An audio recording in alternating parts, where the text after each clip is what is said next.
Dear friends in Brazil, USA, and India, we wish to welcome all of you and our distinguished speakers to this landmark lecture organized by Pune International Center Policy Research Think Tank and the Brazilian Center for International Relations, CEBRI.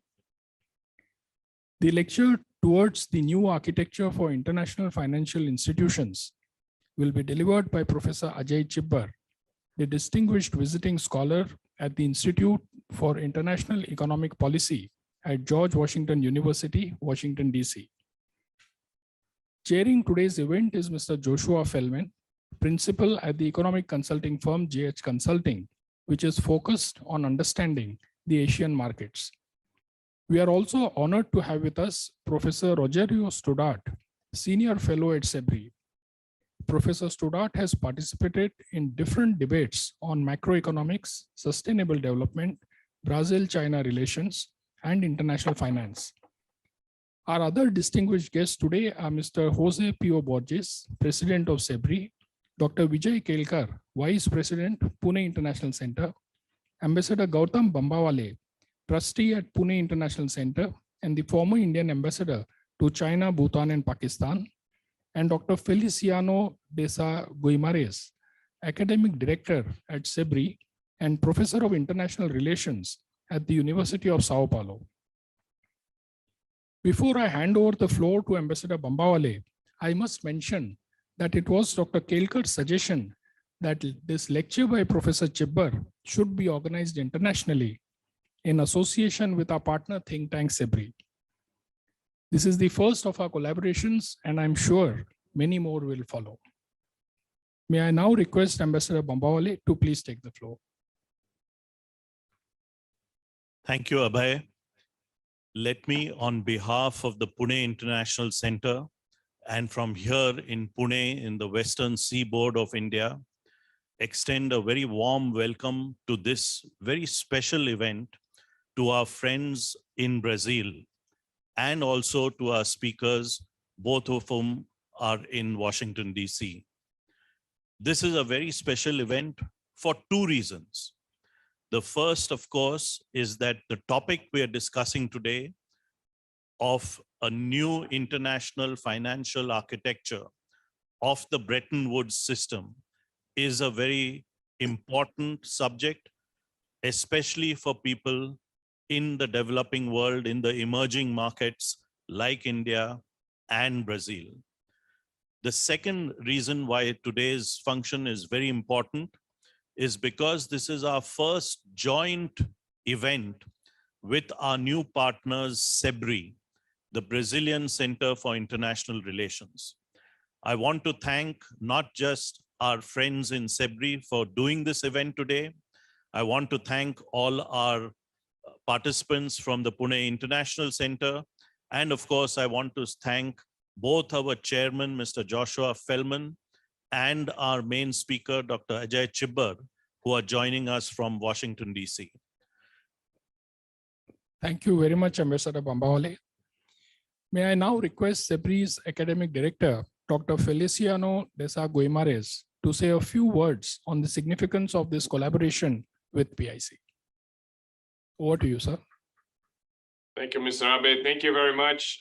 Good morning for those in Brazil. Good evening for those in India. It's a pleasure to be here. My name is Feliciano Guimaraes, and I'm the Academic Director at CEBRI and Professor of International Relations at the University of Sao Paulo. I'm here in replacing our Director, Jose P.O. Borges, who couldn't be here with us today, unfortunately. And I extend in the name of CEBRI a very warm welcome to everyone. And I'm very glad that we now have this new partnership with Pune International Center. A couple months ago, CEBRI has signed this partnership with PIC, one of the largest and most prestigious think tanks in India. We are now developing some initiative within this partnership, such as in the agenda to analyze India's presidency in the G20, as just mentioned, in 2023, and the participation of CEBRI experts in the Asia the Economic Dialogue, which is co-organized by the Center alongside with the Ministry of Foreign Affairs of India. And now within this framework, CEBRI has the opportunity to co-host with PIC this event entitled Towards a New Architecture for International Financial Institutions. With such prestigious participants, such as Professor Ajay Chhibber, Ambassador Bambawale, Dr. Vijay, and Mr. Joshua Felman. And comments made by our senior fellow, Professor Rogerio Studart. Mr. Studart was Brazil's former executive director at the World Bank and Inter-American Development Bank. CEBRI has created a new center. CEBRI is composed of 13 centers, and Mr. Rogerio Studart is one of our the senior fellow of our newest center, which is Economic Policy Center. And we are very happy for this new partnership.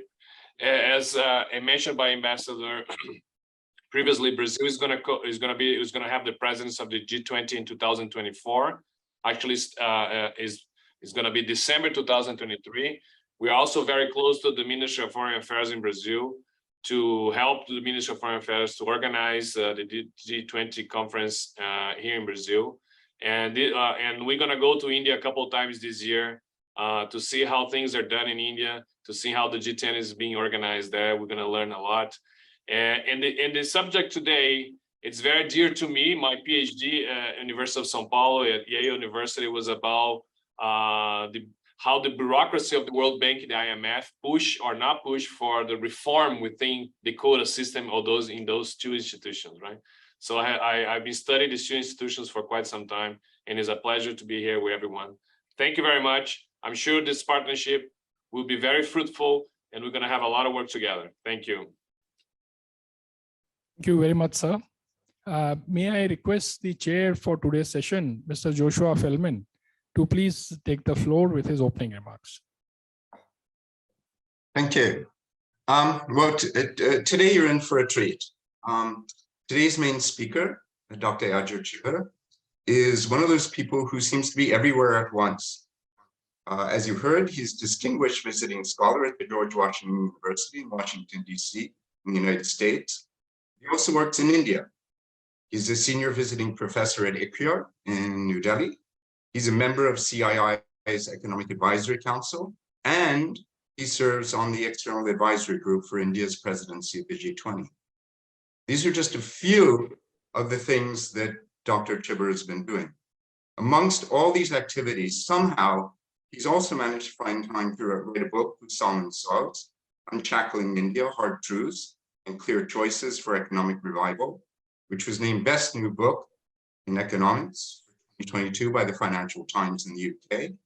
And this is not his only book. In fact, he's written less than 6 books on economic development. And now, Professor Chhibber. Thank you. So very grateful to be here, to be with CEBRI. The G20 connection, because we took the baton from Indonesia and we will pass the baton to Brazil. So this particular confluence of timing of this event and this partnership that comes between Pune International Center and CEBRI is a great one and timed so well. And I hope it will also lead to many more fruitful discussions and solutions. Which is a project started at the Atlantic Council called Bretton Woods 2.0.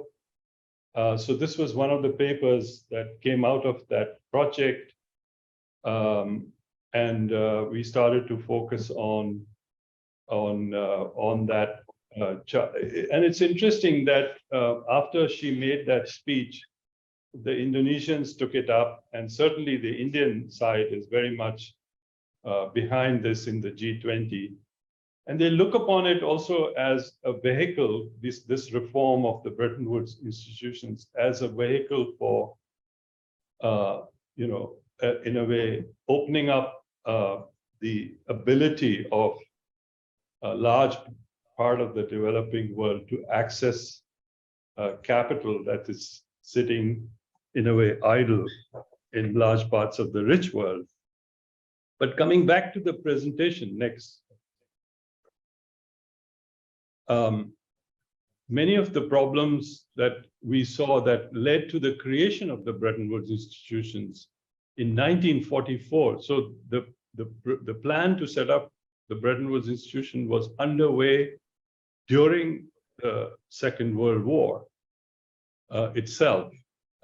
It started, according to Secretary Yellen, it started sometime in 1941, before even the United States had entered the war. So you can imagine that at a time like that, how much thinking had gone on to establish these institutions. And the problems that they were set up for, inequality, rising protectionism, nationalism that led to the World War, were what they were designed to address. And to a large extent, I would say, at least in the first 50 years, there's been a lot of criticism of many of their policies, which I'll come to. But my broad assessment in this paper is that these institutions pretty much helped towards addressing some of those problems that were identified when they were established. But in this century, and particularly since the global financial crisis of 2008 and 9, we have seen that that progress has halted. And as Josh also mentioned, new problems, even bigger problems, have surfaced, particularly climate change. And now, as we see with this pandemic, also other threats, global threats that have emerged. So the Bretton Woods institutions, and we have also seen very sharp increases in inequality.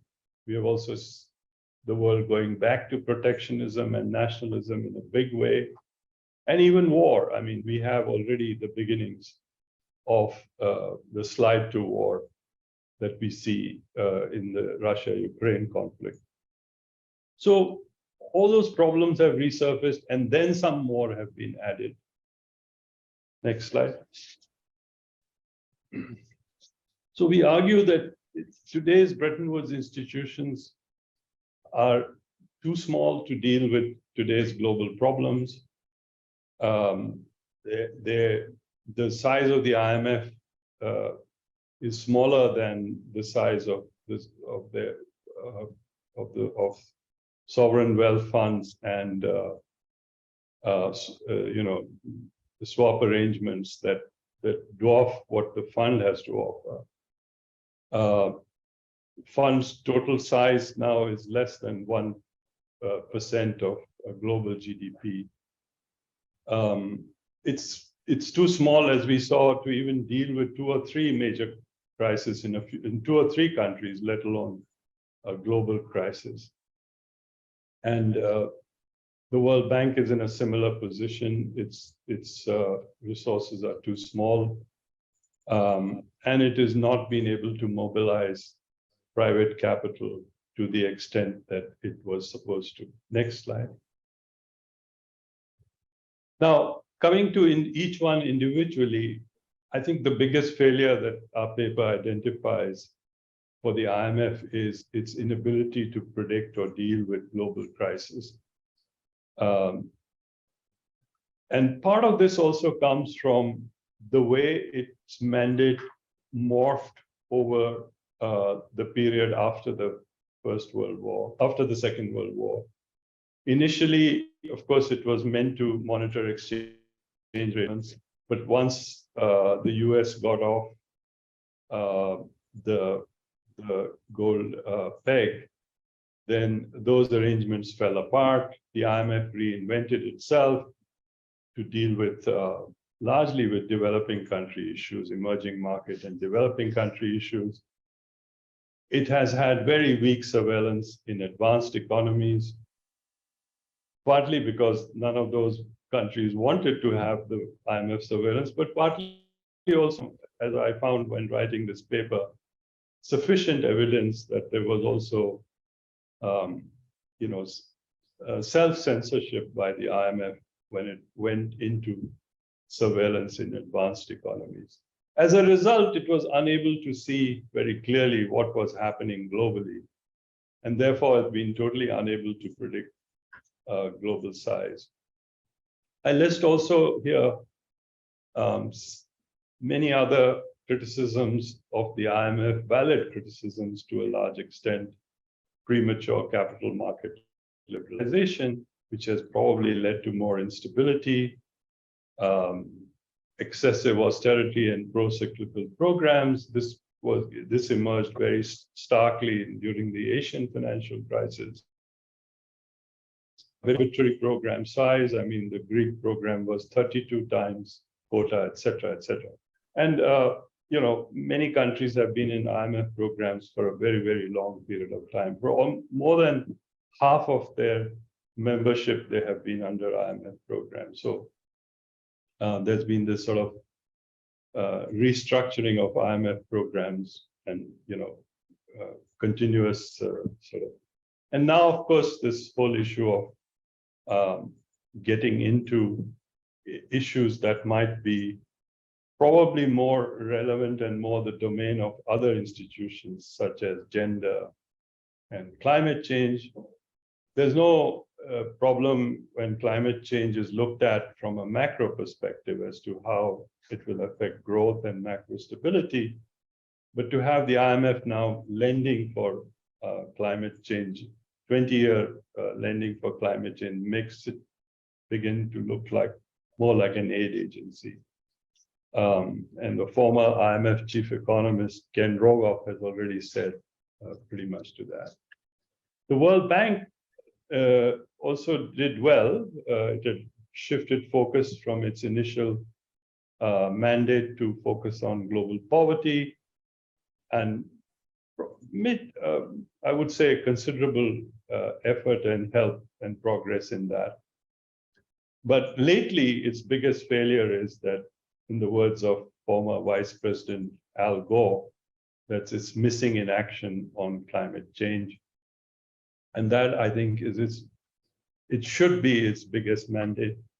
And it is it appears to be a very reluctant sort of provider of assistance on that subject, despite what the president of the World Bank says that they have $30 billion worth of lending for climate change, and they are focusing on it. The reality is that the world needs a very different institution than what the World Bank is today. In fact, it has become a laggard, not a leader in development thinking. Its biggest failure, of course, lies in the fact that it is just too focused on one instrument, loans, and not using many of its other instruments that it already has, such as guarantees and support for insurance products, which would help it to catalyze much greater amounts of resources than to the developing world, which are badly needed. India, for example, does not need $1 to $2 billion or even $3 billion of lending, which is small potatoes for a country like India, especially when net flows are probably negative to these institutions. It needs trillions. Now, there was a paper produced by the World Bank and the multilateral, and this, by the way, this kind of criticism also applies not just to the World Bank, but also to many of the regional banks, the Asian Bank, the Inter-American Bank, etc. They're pretty much similar. They have also been far too conservative in the use of their capital, as we point out in the paper. The equity to loan ratios of these institutions are actually far more conservative than any commercial bank out there. And they have not given enough attention to the possible use, and this is somewhat controversial, but I would say possible use of a small fraction of their callable capital. So they have paid-in capital and they have callable capital. They're pretty much focused on using the paid-in capital as their capital base, but a very small fraction of their callable capital could actually enhance their ability to leverage far more resources for the big challenges that the world faces today, especially on climate change. Next. I included the WTO here because, it was the successor to the GATT, which did emerge not immediately at the time of the Bretton Woods conference, but soon thereafter.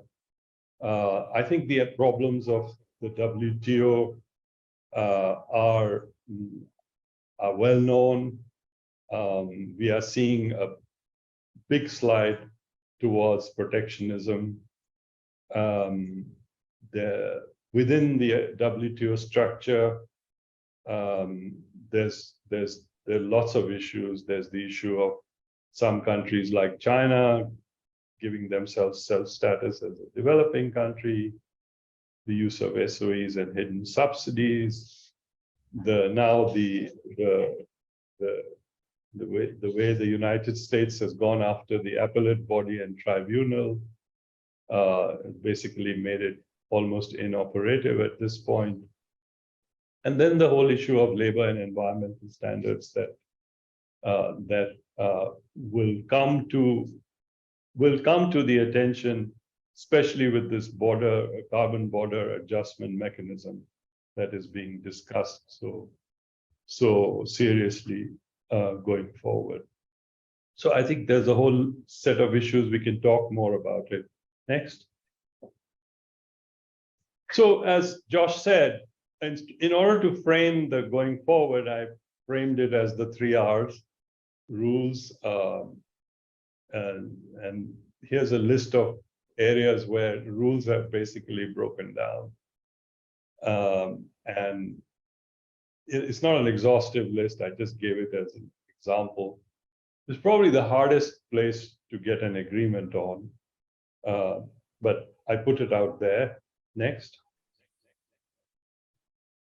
The remit, and here I argue that these institutions, especially the World Bank and the IMF, are just too focused on developing countries. They need to be seen as global institutions that set rules globally and enforce those rules globally. And we need a rule-based global system and more predictable financing. And a G20 suitably amended, maybe with a special chair for Africa, etc., to provide broad overall strategic direction to this process going forward. So thank you very much. I could go on talking about this, but I hope to hear more from others. So Gordon Brown said, sometimes it takes a crisis. So, you know, I think the time has come to have this reform. Thank you. I'll stop here, Josh. Thanks, Ajay. I'm in an astonishing position. We have a speaker who's actually finished ahead of time. It never happened to me, but thank you. So I guess now we should turn straight away to Professor Studart for his comments. Professor Studart is a senior fellow at the Brazilian Center for Engineering. But very importantly, before that, he spent quite some time working with multilateral institutions. He was executive director at the World Bank Group and the Inter-American Development Bank. He was also a macroeconomist at the United Nations. And also he's the author of several books. He's published articles in specialized journals, and he was a professor at the Faculty of Economics at the Federal University of Rio de Janeiro. So with that introduction, Professor Studart.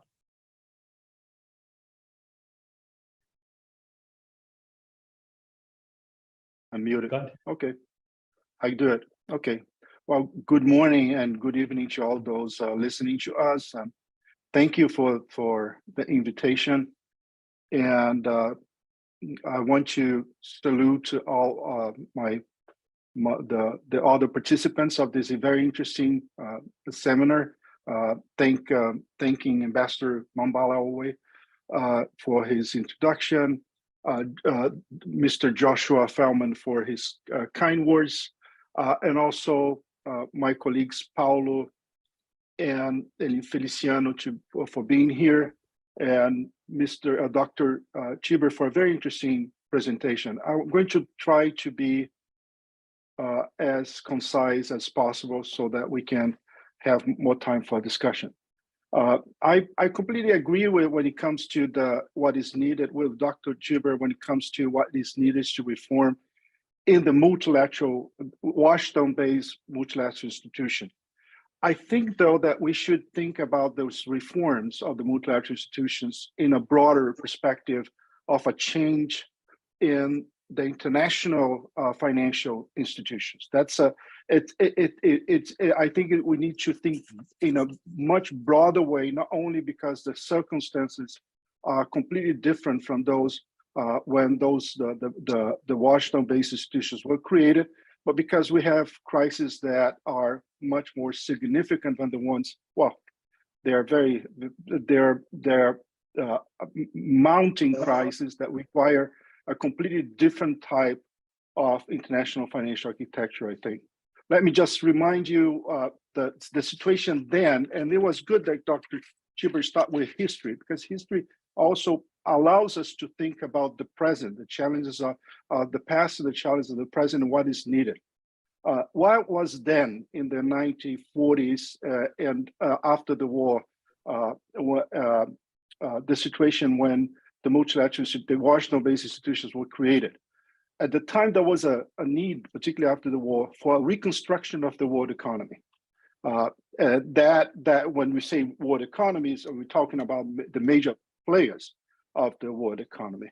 And that require resuming trade in a different way, controls over capital flows, looking for the financial stability of the planet in order not to repeat the mistakes that were made previous to the war, and was many of those in Bretton Woods then, were a major cause of the war itself. So it was the intention was to reconstruct the world economy in order to guarantee peace for the future and prosperity. And inflation, which touched the issue of stability of the world economy, that tightening, particularly of those countries that have used all the fiscal resource, fiscal space in order to address the issues of COVID, the food and energy crisis, and other needs. And then you have the emergency that has always been there, which is the climate emergency. So we have a situation now that we have to tackle with all those crises, that we have an emergency that cannot be postponed, which is the climate one, because this is going to lead to further waves of crisis in the future.